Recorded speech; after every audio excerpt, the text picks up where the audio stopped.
السلام عليكم ورحمة الله وبركاته. أسعد الله صباحكم جميعا بكل خير. قصتي مع الشيخ أحمد الحواش، نسأل الله سبحانه وتعالى أن يرحمه وأن يتغمده بواسع رحمته. من الآن وفي خميس مشيط قررت أن أفتح تسجيلات إسلامية، وسميتها تسجيلات البركة الإسلامية، واستأجرت موقع في الشرفية بخميس مشيط، واللي بخميس مشيط يعرفون هذه التسجيلات. الشاهد أنه بدأت أقرر افتتاح التسجيلات، لكن ما كان هناك فيه وسائل للتواصل مثل الوقت الحاضر، ولا كذلك هناك وسيلة للدعاية إلا أنك تطبع أوراق وتوزعها في المساجد اللي حول المتجر حقك. فسبحان الله العظيم خلال الفترة هذه وقاعد أحمل هم افتتاح التسجيلات، ويعتبر حقيقة يعني الله يسعدكم بدأت أفكر كيف ممكن أفتح التسجيلات ويكون صراحة لها صدى ولها تأثير. سبحان الله العظيم وأنا أحمل هم هذا الموضوع رأيت في المنام وكأن الشيخ أحمد الحواش رحمه الله حضر وافتتح التسجيلات، وحتى من كثر حضور الناس يعني تناثرت الأشرطة وتساقطت الأغراض اللي على الرفوف ومن هالقبيل.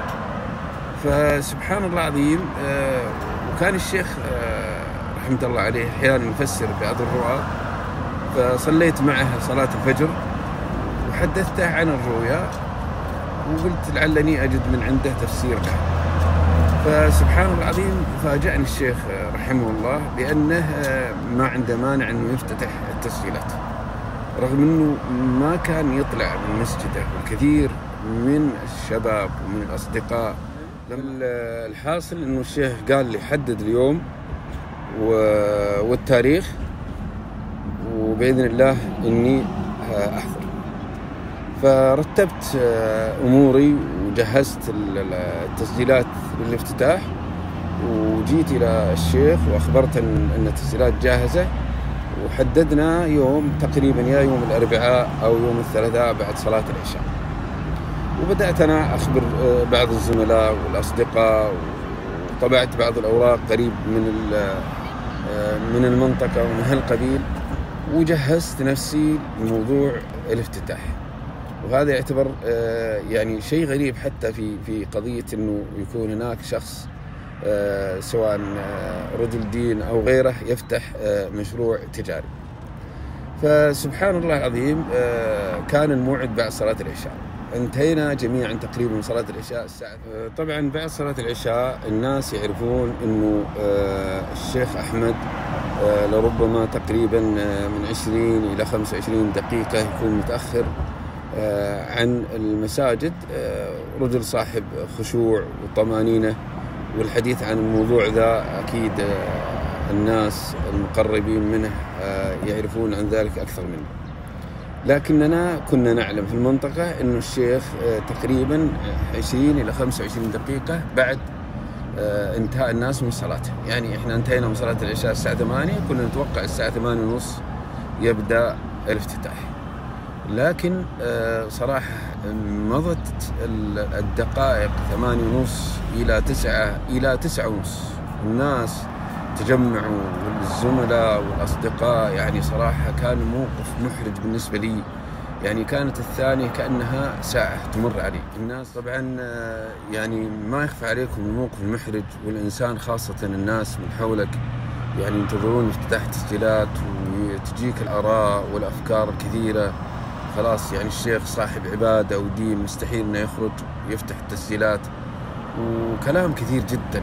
وصرت في موقف يعني صراحة يعني لا أحسد عليه، وبدأ الناس يعني حقيقة يأتوني لي، صرت أتحرج وأخرج قدامهم، وما عندي رقم تلفون للشيخ صراحة، ولا عندي أي وسيلة اتصال مع الشيخ. المهم لما جاء الساعة 9:30 قررت أن يذهب إليه عند المسجد وأطرق عليه الباب وأذكره، يمكن الشيخ نسي.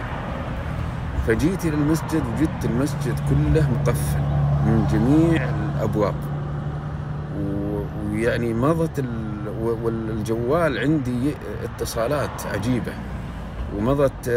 شاهد إنه رحت طرقت الباب اللي يدخل منها الشيخ للمحراب، ناديت يا الشيخ أحمد، وبعدها رجعت جلست في سيارتي وقررت إنه إذا جاء الساعة 10 بالتمام إني أتوكل على الله وأذهب إلى التسجيلات وأعتذر للشيخ ونفتتح التسجيلات.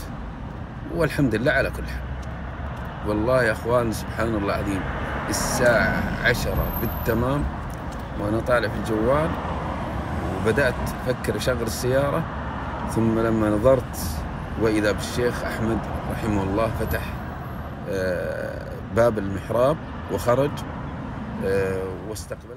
والحمد لله حضر الشيخ حقيقة هو افتتح التسجيلات وتحدث حديث شيق، وكان حضور جميل جدا من الناس، وسبحان الله العظيم نفس الرؤيا تساقطت الأشرطة وكثير وتزاحم الناس، حتى أنه ذاك اليوم ما استطعنا أن نبيع من كثرة وزحمة الناس. كانت هذه من الذكريات الجميلة للشيخ أحمد الحواش رحمه الله رحمة واسعة.